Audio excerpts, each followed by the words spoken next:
your uncle, everyone became stock market experts. They were all net buyers, buying at very high prices. Why Malaysians lose money in the stock market? I'm going to explain to you in 2 minutes with data I've been collecting since 2009. Now here I have behind me is the KLCI index, which is the stock market. And you can see in the last 6 months, January to July this year, the market has been on an uptrend, right? So to be precise, it's been up 11% so far. Now you can see if you harken back to 2020, you notice that after the COVID spike, that came down, the stock market remained quite inflated. A lot of stock prices went up. Everyone stuck at home doing nothing, so decided to gamble on the stock market. Realized that the market was quite inflated until 2022 when prices started coming down. Now, how do we know that we are now in a very early bull cycle?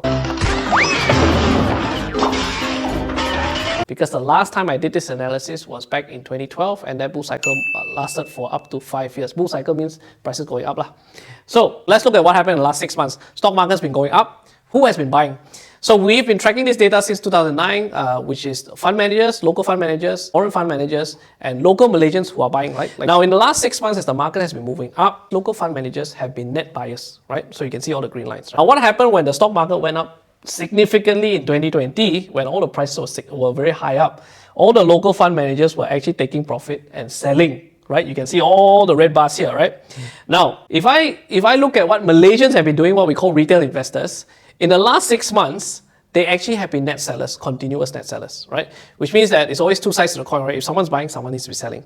Now, this is also a very clear indication here. When markets were very hot and prices were going up all the time and everyone was stuck at home during COVID, and your mom, your dad, your uncle, everyone became stock market experts, they were all net buyers, buying at very high prices. So which means when the bear market came down, they were all literally stuck, right?